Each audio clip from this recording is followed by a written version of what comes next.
warahmatullahi wabarakatuh. Alhamdulillahirabbil alamin wa bihi nasta'in ala umuri dunya waddin. Wassalatu wassalamu ala asyrafil anbiya'i wal mursalin sayyidina wa maulana Muhammadin sallallahu alaihi wasallam, amma ba'du. Sayyidina Syekh al-alim al-alama al-alhamdulillah Sayyidina Syekh al-Habis Agha bin Mahbub bin Syekh Abi Bakar bin Salim Ta'zamadallahu bi rahmatihi wa ridwani wa askanallahu bi jiwari nabiyika Muhammad sallallahu alaihi wasallam. Umi beserta keluarga, khusus Abu Muhammad Waliullah Habib Hasan Ayatullah, mudah-mudahan Allah subhanahu wa ta'ala selalu dan senantiasa melimpahkan karunia rahmat dan ridhonya serta memberikan kesehatan yang sempurna.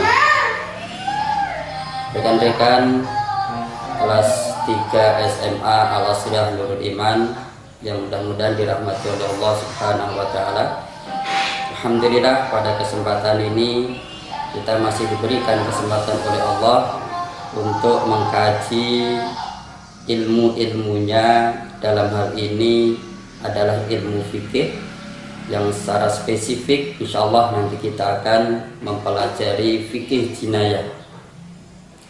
Tentunya fikih jinayah ini kita akan menggunakan satu referensi, yaitu adalah kitab Fathul Qarib, kitab yang sudah sangat masyhur di dalam kalangan mazhab Syafi'i.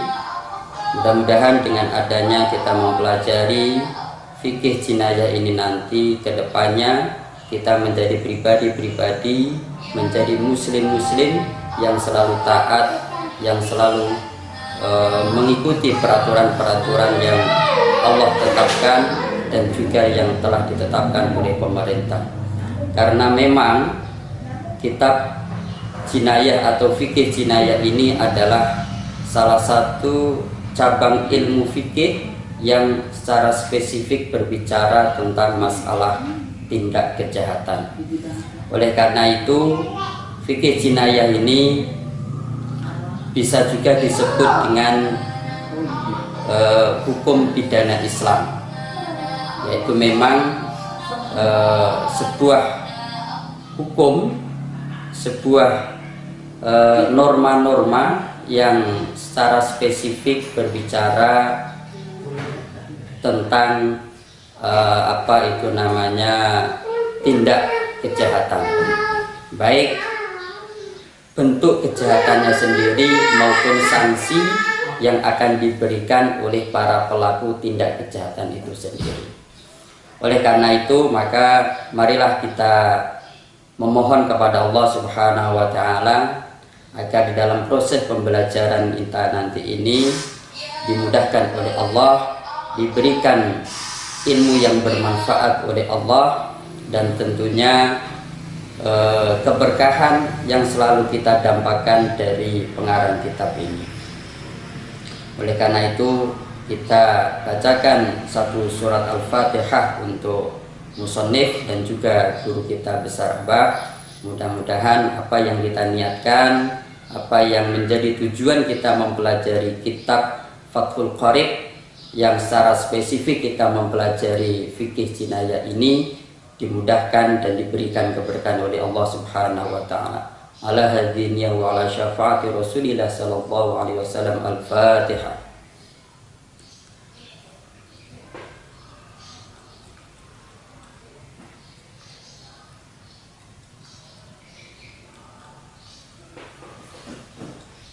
Baik, kita baca sekilas atau sedikit tentang kitab jinayah ini. Qala mu'allifu rahimallahu ta'ala wa nafa'ana bihi wa bi'ulumihi fid dharaini amin ya rabbal alamin. Kitabu ahkamil jinayati. Jam'u jinayatin a'ammu min an takuna qatlan aw qat'an aw jarhan. Jadi musannif atau pengarang kitab Fathul Qarib ini membahas tentang hukum-hukum jinayah. Jinayah ini adalah merupakan sebuah nama untuk perbuatan yang dilarang oleh Allah Subhanahu wa ta'ala. Atau bisa juga jinayah ini merupakan hukum yang berkaitan dengan larangan-larangan yang ditetapkan oleh Allah Subhanahu wa ta'ala, baik yang terdapat di dalam Al-Qur'anul Karim maupun yang terdapat dalam hadis Nabi Muhammad SAW, yang berkaitan dengan jiwa, yang berkaitan dengan badan, maupun yang berkaitan dengan harta benda. Nah, oleh karena itulah maka fikih jinayah ini ruang lingkupnya ada 3. Yang pertama yaitu adalah hudud. Hudud ini adalah hukuman-hukuman yang Allah tetapkan baik di dalam Al-Quran maupun hadis Nabi Muhammad SAW, yang sanksinya tidak boleh dikurangi dan juga tidak boleh ditambahi. Ia sudah paten. Itu namanya adalah hudud, jamak dari kata-kata had. Seperti apa? Seperti misalkan adalah hukuman bagi orang yang mencuri, hukuman bagi orang yang meminum khamr, hukuman bagi orang yang melakukan perbuatan zina, dan lain sebagainya. Ini yang pertama. Kemudian yang kedua yaitu adalah kisos. Kisos ini adalah balasan yang setimpal yang dilakukan oleh seseorang. Nah, balasan yang setimpal ini bisa jadi adalah perbuatan pembunuhan, perbuatan penganiayaan, dan lain sebagainya. Ini yang kisos. Kemudian yang terakhir, ruang lingkupnya yaitu adalah masalah takzir. Takzir ini adalah hukuman yang tidak ditetapkan oleh Allah baik di dalam Al-Quran maupun hadis Nabi Muhammad SAW. Atau bisa juga bahwa takzir ini adalah hukuman yang selain had dan juga kisos. Nah, ini adalah ruang lingkup dalam kajian fikih jinayah nanti. Jadi ada 3, ada had, ada kisos, kemudian ada takzir. Nah, apa kira-kira landasan dalil ditetapkannya fikih jinayah ini? Apa kira-kira yang melandasi para ulama dalam menetapkan hukuman-hukuman baik kisos, had maupun takzir tersebut? Yaitu ada di dalam Al-Quranul Karim maupun hadis Nabi Muhammad SAW. Di antaranya yaitu adalah surat Al-Baqarah ayat 100 berapa ya? Ayat 179.